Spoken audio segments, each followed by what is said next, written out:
Welcome to a new edition of the Neon Jazz interview series with baritone saxophonist Jane Ira Bloom and percussionist Alison Miller on their new 2021 project called Tues Days. In March and April of 2021, they came together on 5 Tuesdays to record some improvised sax and drum duets to see what might happen. They didn't set out to make an album, they just wanted to play because they needed to improvise any way they could.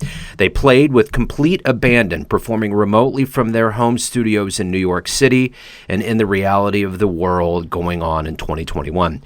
Tues Days is the result. Together they talk about this recording and delve into living through COVID. Enjoy. How you doing? Hey, good. Is everybody on, Jane? Can you hear me? Yeah, Alison, I can hear you. Oh, great. Finally. Great. The miracle of modern technology.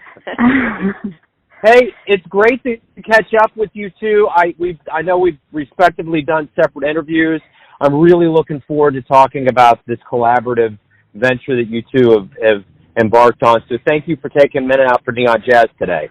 So I think the thing about what's going on in the creative world and the artist jazz world, so to speak, is addressing the elephant in the room. And I know we're all getting tired of saying the word COVID, but really all of this has been about coping and thriving artistically and surviving and figuring things out about our lives. And it sounds like Tues Days was a way of you two, like, arcing together creatively, but it seemed like it was a cathartic venture as well.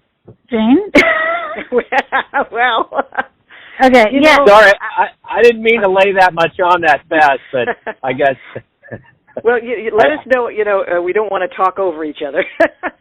Okay, well, I'll just start off by saying improvisers always find a way. The power of imagination is strong, the need, the will, the desire, it overcomes everything because the need to communicate musically is so strong. So that's where we start from, I think. Yes, and I'll add that, yes, it was very cathartic, and that's really the reason that we started coming together in the first place, was the need, or the need for survival of creativity to improvise together and make music together. And I think that's the thing that's always wondrous as somebody that loves listening to jazz, is that there can be these magnanimous meetings of musicians that make beautiful music together. How did this what was the alpha of you two coming together, not only as friends, but collaborators, and coming together on this project? Well, we didn't intend to make an album. We recorded a lot of music. And then at the end of it, we said, yeah, we got something here. But it's so interesting to me, the way we listen to each other. I don't know if Alison, if you agree with this, but I have a feeling that whatever the impetus to want to connect with the other musician is, I feel like it even heightened the focus of our listening to one another. And I think you can hear it in the recordings. Definitely. So did you have a plan when you got together, or was it just like, you just knew that you were going to get together and create? Was there anything loosely sketched as you went into any of these sessions? No. No, the only sketch was to be completely in the moment and to make sure that we each pushed record on our separate devices. That was the only plan. Yes. Isn't it amazing, Joe? It really was without words. It was pure music without any talking about it at all. We just played.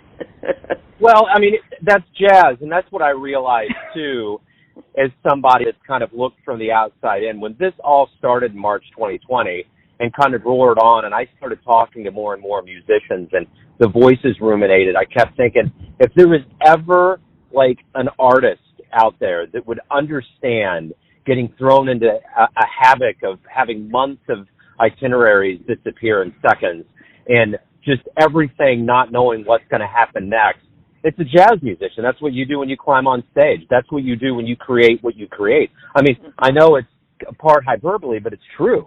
I mean, yeah, when all the gigs disappeared. Isn't it interesting, though? I mean, if you think about what it is Alison and I were up to playing live and in the moment, any way we could, that it was the equivalent of making a live album. So different from like Alison, like from the process you use when you go in the studio. Maybe you can talk about that. No, it really was. It was just we didn't return to anything. We didn't do multiple takes.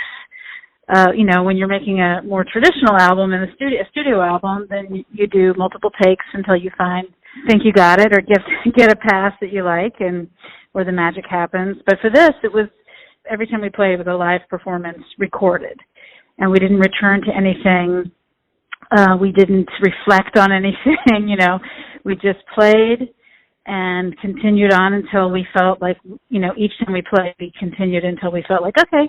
That was good. We got to a place where we got some catharsis and played some music together. They're all first take magic, and they're all like snowflakes. Yeah. Not one of them is like any of the other ones, That's the way it is. Exactly. Yeah.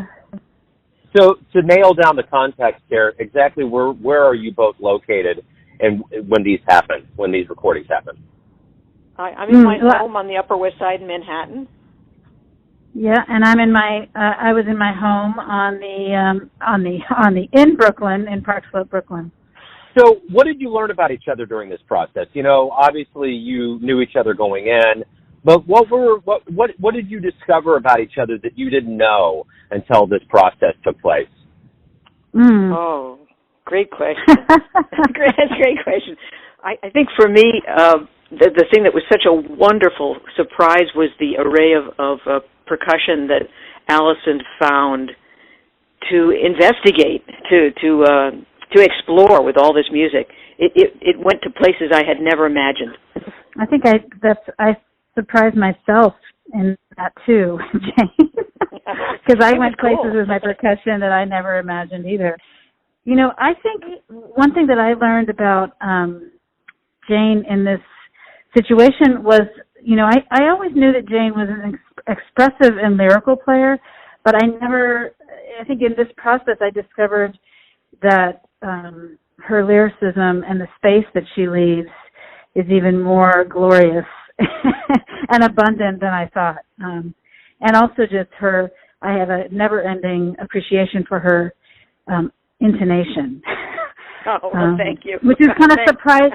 Sometimes I think people are surprised when drummers notice intonation, but I'm so particular about intonation, and I think it's probably from my upbringing with my mother, because I was raised in the church, and my mother's a choir director, and she was so particular about intonation, so it's definitely been passed on to me. That's great. I remember a musician a while back, a storied Latin jazz musician, had explained to me that Miles Davis always said that the first thing he sought out and the most essential part of any band that he was ever in was a drummer. That was the glue that held it all together. And I keep reading things. I was just reading the early years of Pat Metheny, and he was talking about a local drummer, Tommy Ruskin, and how important percussion is and how it is the glue. And I'm wondering, Jane, when you go into things and projects, do you think about that? And Alison, are you cognizant of that in your role in outfits? Yeah, I agree with Miles. It's the heartbeat. It's the momentum. That's everything that you feel under. It's the bones. It's the bones of the music, and it makes you do such wonderful things. I've always had a special and wonderful feeling for playing with drummers, and Alison is sure one of them. So I'm with you on that one. Yeah, I am cognizant of that role as a drummer, and I do agree. I think a lot of it has to do with dynamics, actually. The drummer can really steer the direction of the music by just subtleties and dynamics and balance on the drum set. I talk about this a lot when I'm teaching, is that, for me, the master drummers, the ones that have their own voice, have fine-tuned, even if it's probably subconsciously, fine-tune the balance between their four limbs. That's something that a lot of people don't really actually even notice, but it's actually really important. And, speaking of one of the primary drummers that crafted Miles' bands was Tony Williams, and Tony was, I think, the reason I started playing jazz, because I first heard him on Miles Smiles when I was a kid, and that was it for me, And more than anything, it was his musicianship and his ability to converse with the other musicians on his instrument, but also his balance on his kit, his technique, and that for me, the sound that he produced was just so moving. And for me, it's like sound, balance, and dynamics that really, and pocket, groove, of course, that really can kind of craft the direction of the band, But, I also, sometimes I think just a little bit of a bone to pick with that statement is that, sometimes I find that people misinterpret that of like, well, the drummer can really decide on the direction of a band or have such an importance on a band. I feel like sometimes people take that as they're responsible, the drummer's the sole person responsible for the time. And that is something that really I have a hard time with, because it's not one person that makes the pocket, the groove, the time. It's everybody's responsibility. And one of the things I love about playing with Jane is that she has such a great sense of time as well, even when we're recording through, Alison, that I always wanted to be a drummer. I studied drums when I was a kid. Well, there you go. That's it, right there. Sadly, it never came to fruition, but I'm sure it has something to do with the construct of things. Another to your thought is, and especially thinking about Tony Williams, master orchestrators. Sometimes people don't think about it, but when improvisers who are making everything up in the moment, everything, there's a certain kind of compositional spontaneity, being spontaneous composers that affects the music and how you make it. And musicians who have had more experience improvising, you can hear the maturity in the kind of choices that they make, even when they're making stuff up. People wonder, how do you think of that? How do you think of that stuff? Well, it comes from a lifetime of making a lot of choices and selecting. Some choices you make and some you don't. Sometimes you make sound and sometimes you stay silent. So there's a lot to it. The one thing about this quarantine pandemic that I think we thought we were getting out of, and now we've kind of gotten thrust in and things are opening. But at any rate, the whole idea, everything that we've lived through with this lockdown and quarantine has given us a mirror to look at ourselves, to look within. What did you learn about yourselves, each respectively, that's going to make you stronger as you reemerge into new projects and the stage? I've gotten a new confidence, almost a new, I guess the word is confidence, for the spontaneous process. I'm also a composer and go in studios and do recorded compositions and, structured compositions with improvisers and stuff. But I really have found a new kind of relaxation with the idea, with the very special musicians who you connect with very specially, to improvise in the moment and let the music be free. I resonate with that, Jane. I feel as well that I've discovered a new confidence in my artistic vision. And technically just as a musician, as a drummer, I'm pretty confident in my ability, but I now feel a new confidence in just my path, my artistic path. And, I have found in the past that I was concerned, I would find myself, and maybe this isn't even pandemic, maybe it's just age, getting a little older and wiser, and just not really caring as much about how my music is received. Of course I want people to receive it openly, but I also it's more important for me to stay true to myself and my artistic path. And I think something during this pandemic has really brought that out. And the other interesting thing is that I discovered, is that, because of the pandemic, I wasn't touring, so I was actually not playing different drum set every day. And for really the first time in my life, I played the same drum set for a year and a half, which is the very first drum set I ever studied on, which is the drum set on this recording on Tues Days. It was my teacher's, and so when I started taking lessons from him when I was 10, that was the kit. And when he passed, he gave the kit to me. And, it's funny. I don't want to play any other drums now. I feel like, I needed to just go back to my original drum set that I played when I was 10 to really find my voice. And that's been really amazing. A saxophonist could never imagine playing a different saxophone every night. You know, the drums are your voice. It's your voice. Exactly. And, you know, now that I am working a little bit, I can take that sound. That sound is so clear to me now. So now when I go to other drum sets, of course I'm not going to get that sound exactly, but I know what I'm looking for. The other thing is that I'm also left-handed, and that same teacher that gave me I didn't those know drums. That. Wow. I know. Well, the same teacher that gave me those drums was the same person that refused to teach me left-handed. So he, you know, he was a fiery man, and he was like, no one's going to wait for you to switch the drums on a jam session, so you're learning right-handed. So I learned right-handed, and I still play right-handed, but one of the things I did during the pandemic was I practiced pretty much like 75% of my practice time. I just practiced left-handed, and it was amazing. It really opened up my drumming in a way that I've been looking for years. So, how interesting. That's fascinating. Yeah, that is. You're revisiting some neurons in your mind, you know. Yeah. You know, the one thing, you know, we've all watched this unfold, you know, from the beginning of shock, and it's almost like we've gone through stages of healing from something very, very major, whether physical or emotional. And I think the thing that's very interesting about right now is that I love having these kinds of conversations because you've created something and it is healing. And I think another level of this is watching musicians get back on stage. And I'm noticing in Kansas City that's happening.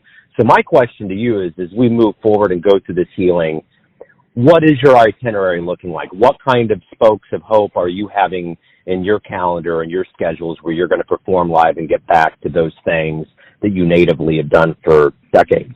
Well, we're in New York City. It's going to get back there. You know, I'm still a little on the cautious side, but it's going to get there. The planning and everything that goes into it. You know, I think as the spring comes around, it's going to start looking a little more normal to all of us. But boy, I can't wait.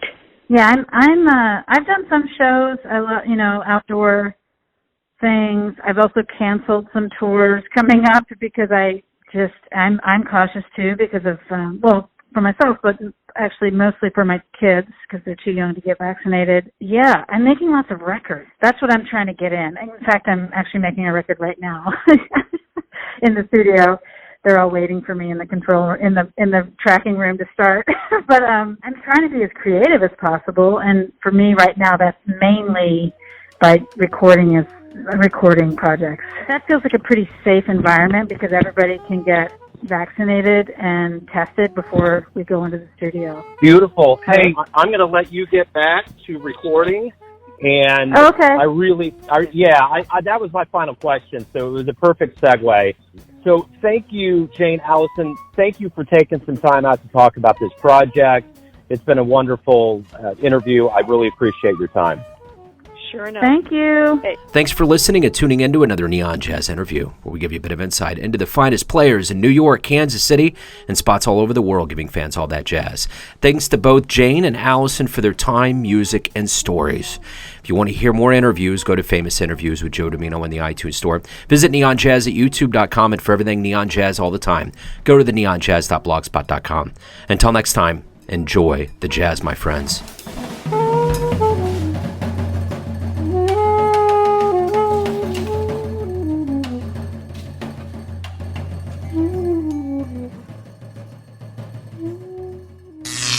Neon Jazz.